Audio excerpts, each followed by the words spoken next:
Okay, now this is really interesting to me. This next point is I've gotten to know Doug. I've watched his work. I've studied what you have written about what you're doing.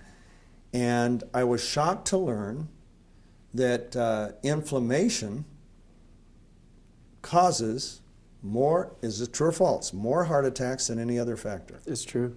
And you told me that 62% of all heart attacks are people who have 0 to 1 risk factors.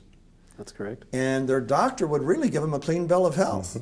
Unfortunately, that's true. Okay, Yeah. Now tell me a little bit about what you're doing and the tests that you've created to deal with that, or your company has done, because it's fascinating to me, and how inflammation relates to all of this. Right. Well, you know, the interesting part of this is that this was a Stanford University spin-out. It's been 10 years of research, and what most people don't know is the most common cause of a heart attack is not narrowing of the arteries, which is what most people believe. It's actually rupture of something that's called unstable plaque or soft plaque or vulnerable plaque. It's like a pimple on the side of the artery, and if you were to do a catheterization and put media in there to try and illuminate it, you may not even see it. What happens is these plaques are formed by oxidation of lipids, of fats, the type that Don talked about, the worst kind being trans. And what happens is they go through the wall of the artery and create an inflammatory focus, which then collects more inflammatory cells, creates more inflammation, gets a little fibrous capsule over the top of it that's not quite very strong. And if that pops, it causes a blood clot almost immediately, and that's what kills people. We looked at animal models first. We looked at the way plaque forms in animal models, and we identified the pathways that are involved in that, and these are mostly inflammatory and remodeling pathways. We identified 250 proteins, and of those 250 proteins, we did a number of studies to narrow it down to the most important. There were about 32 of them, and we did some further studies in humans to identify a way to combine those molecules. There were 7 of them that were extremely powerful. They're all involved in inflammation and remodeling. And with those, we were able to identify a person's risk of having a heart attack due to the most common cause of heart attack within a 5-year window, but with enough time to actually do something about it. I've clearly made cellgevity a part of my practice, as I know Don has too.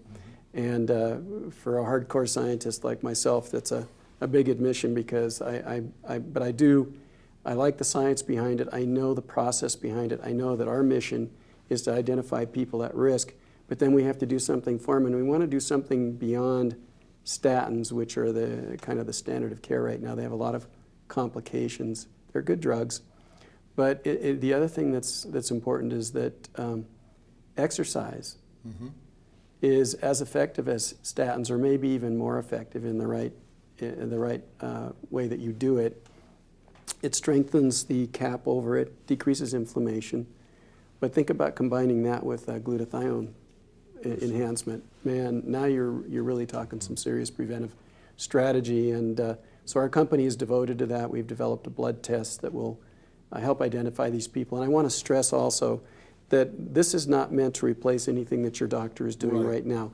What it's meant to do is address the 50% of patients who have normal lipid levels, normal cholesterol, normal good cholesterol and bad cholesterol, who are currently having heart attacks. The other thing that's so important too that we can't neglect is an anti-inflammatory diet. Exercise very important, as well as taking the ribosine, boosting the glutathione levels, but also identifying those inflammatory foods, minimizing them, taking anti-inflammatory foods to balance out the inflammatory foods, as well as cooking methods. I tell people cooking methods are so important, like frying. When you deep fry food, you create so much more inflammation, as well as grilling. When you grill food, you create a lot of heterocyclic amines, benzpyrenes, polycyclic aromatic hydrocarbons that create inflammation in the body.